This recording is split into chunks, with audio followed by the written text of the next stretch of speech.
Korea, usually whenever people put the food on the plate, whenever it's like opened up like that, or the end of the kimbap, they don't really put it on the plate when the guests came to visit. We like to offer good things to the guests.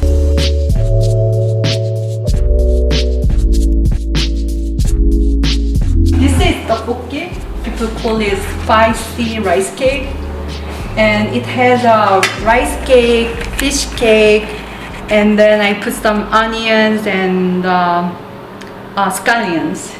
After school, I was going to these places. They sell this tteokbokki, and then I was just sharing about the memories with friends and talking about the day. So whenever I see or eat this food, it just reminds me of my childhood.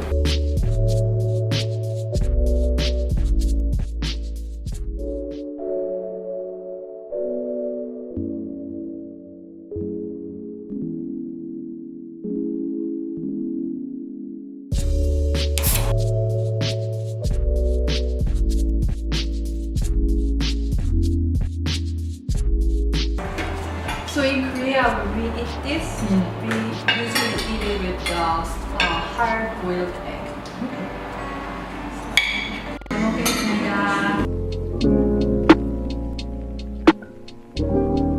In my case, as we were sharing, a lot of Korean parents, they don't really want their children to marry to foreigners.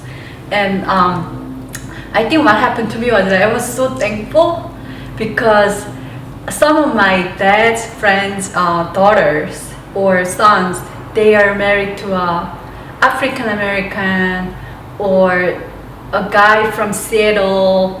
Actually, one of my mom's friend's daughters, she's married to a guy from Spain who lives in Hong Kong. So already people kind of opened the door for me.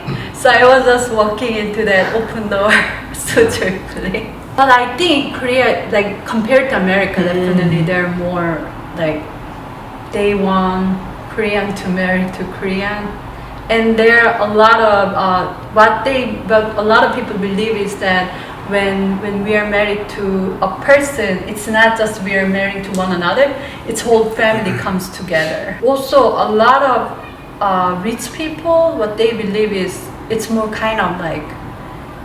Because this family is coming to our family, we can get some business deal, and Sounds to me like the novellas, right? Have the Mexican novellas, right? Where you have these very beautiful, women, blonde hair, blue eye, and they think like every Mexican looks like that, right? Also, when you think about the K-dramas, the actors and actresses, they're all so beautiful and gorgeous looking. But not all the Koreans are like.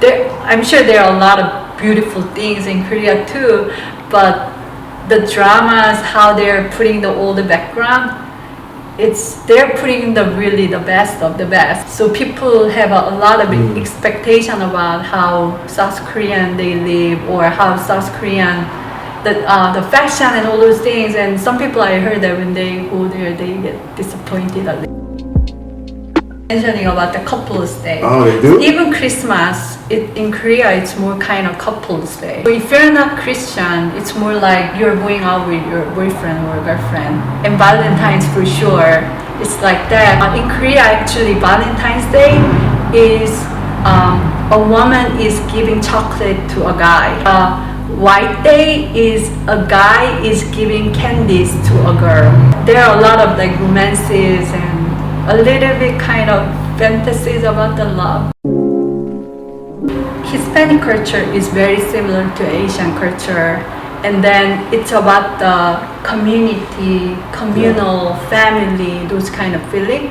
So when I think about amazing thing about Korean culture is when I call my mom, in English it's my mom, right? But in Korean it's our mom, 우리 엄마. It means our mom.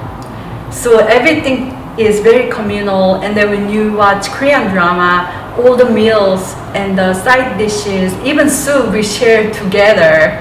So growing up, I don't think I really have a like individual kind of mindset. So when I came to America, what was a little bit shocking to me was that everything was individual. And I remember one of my friends who is Korean American, she told me that a lot of Americans growing up, even going to McDonald's, you guys get your own plate. So that's how you grow up. So this is mine, right?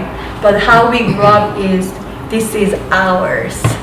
I think that's the biggest difference that I've been kind of noticing. But when I look at Hispanic culture, they're kind of very similar. It's like family, our family together, coming together. See, this is where I became Americanized. Like, no, I want my plate, my plate. You know, typically Honduras is like that. You know, you have food, but you sort of it's for everybody. You know? It's very common, at least in my family. Maybe it is. I don't know if it's the whole culture, but you know, you might be eating something, some fries, something you can pick with your hands. It's like, oh, can I have this? And they pick it, right? I'm like, well, you took it already, you know? It's expected that it's totally okay, you know? I think in the beginning, I was kind of like still all hours and kind of open. And then at one point, I realized that, maybe I need to change a little bit. And then I became kind of like me and mine. And the environment, especially in New York City area, there are a lot of selfishness going on. And a lot of people, they want to be very successful and selfish and very motivated. So I was a little bit like me, like I'm important and I need to protect myself. Those kind of mentality was going on. But definitely becoming Christian, I realized that like we are blessed to be a blessing to others. So like I'm really learning a lot about giving is more blessing than receiving.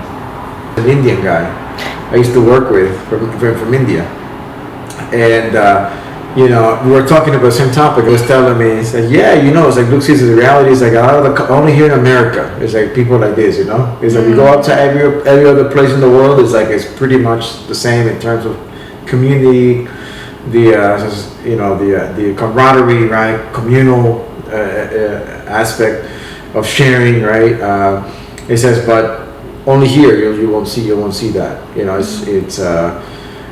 it's individual, right? Like, okay, this is my space, this is my home. Like, don't come to my home unannounced. This is where me mixed, being part of two cultures, like. In the Hispanic culture, people will show up unannounced to your home. They'll show up and just as normal. You'd be like, oh, what are they doing here? What's wrong with it, right? Well, tell them I'm not here. I remember, like, when I was in Korea, I just called my friend, oh yeah, do you want to meet up? And then we were just meeting up like that. But in America, I don't know, maybe it's New York culture, you just want to make sure, like, at least, 1 week in advance or something. Everybody has their own plans going on, so you need to make a plan in advance. And sometimes even calling to some people, you text them, are you available? I'm gonna call you. In Korea, you just pick up the phone and say, hey, how are you doing? Like, that's, I think, one of the big difference. Personal space. What I want to speak to Korean young generation in Korea is, when I came to America, I realized that Korea is such a beautiful country. And especially growing up in Busan, we have mountains, ocean, and the river, beautiful like nations, and we have an amazing food. And people are so generous and nice. And then in Korea, we have a jung culture, which means we really care for one another and sharing with each other. Those things, there's so many beautiful things about our culture and country. So I hope that they'll be proud of our country and they'll love it more. And then I know that this season is not easy for, especially as a young generation, but just don't give up, keep moving forward, and you are created something big and amazing. That's what I want to say.